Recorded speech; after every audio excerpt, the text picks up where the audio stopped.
that year. Sails over Stewart's head.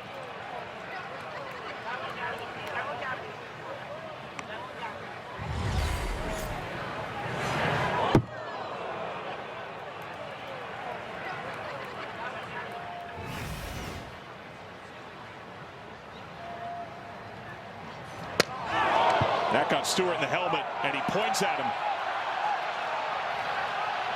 Back-to-back pitches near his head. Both benches empty. Alan Porter trying to maintain control, raising his palm to both sides. Eugenio Suarez with his hands out, motioning toward Martin. Well, you can't do that now. That was right at the face.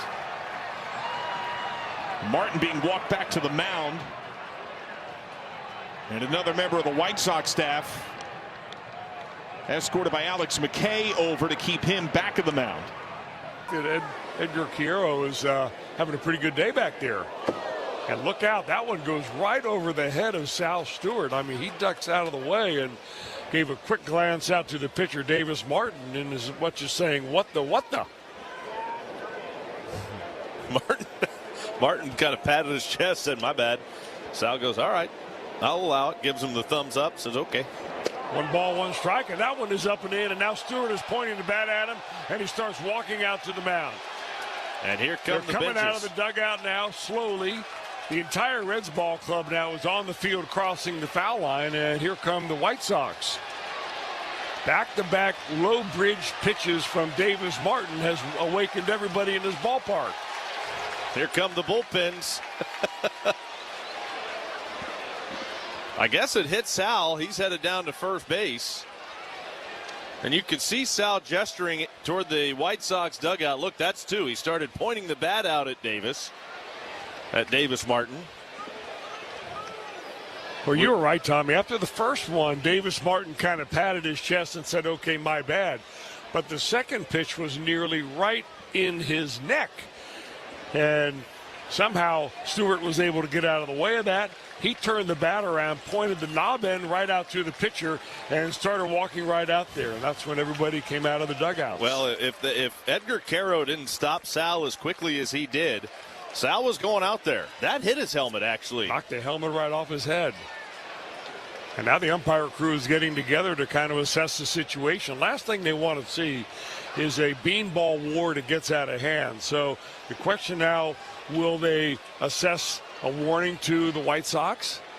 Well, if they assess one of the White Sox, they'll assess one of the Reds, and that prevents the Reds from being able to retaliate.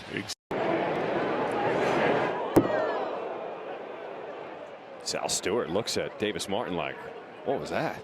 And there's no reason to throw at him at this point. Your team has just taken the lead. Last thing you want to do is put the leadoff hitter on.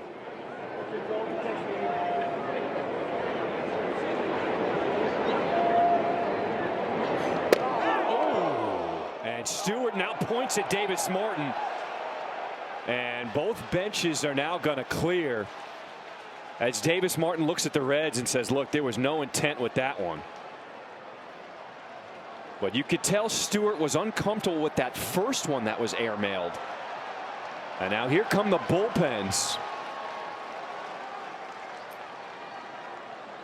Yeah, by the time the bullpens get there, normally things have been very much quieted down.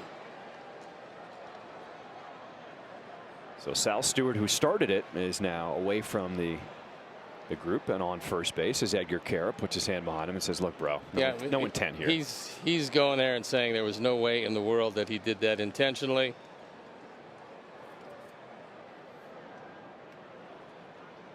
The umpires say, all right, guys, go back to your bullpens. Go back to your dugouts. respective places where you started, and we'll continue this game.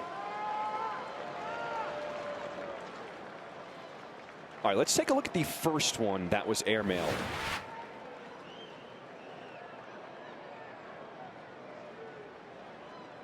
Well, Stewart wasn't happy with that, but I mean, that missed him by plenty. He's like, whoa. This one is really close. That's scary. Yeah, that is scary, is right. I think he said, okay, young man, that's twice. If I can read lips.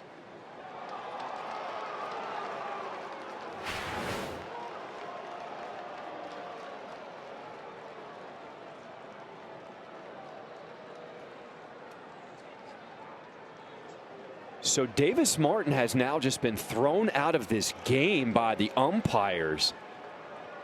And you can tell he is not happy about it. Well, he left his last one because of the rain. And it's... I don't like that. I don't like that one. No, it's a little premature. I don't like that at all. To give a guy heave-ho, especially a guy that does not have anything close to a reputation of being a headhunter. Davis has never been that guy. He's doing his job behind the plate. I look at it differently. There's a fastball airmailed to the backstop. 1-1. See, you're cynical. I think umpires generally want to get it right. Now, yes, there might be a little sense of, I don't know if the word is embarrassment. Yes. The pitch, oh, he hit him. And Stewart is really upset. He points his bat at Davis, and the benches are clearing. The first pitch that was to the backstop, Stewart kind of looked at Davis and then acted like, okay, we're good. Now here come the relievers out of the bullpens. And that pitch hit him, I think, in the bill of the helmet, and Stewart didn't like it.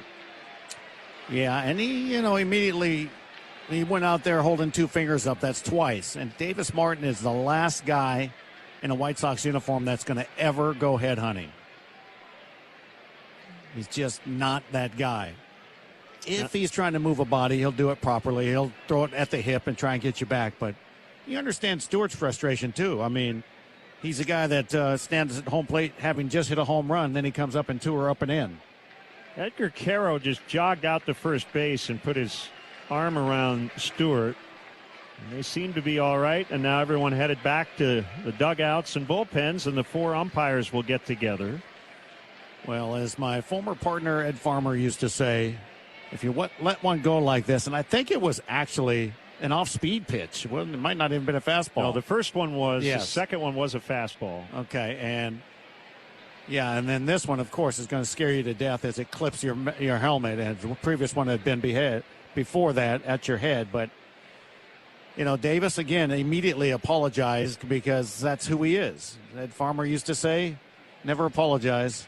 Just let him think it was meant. Is Davis out?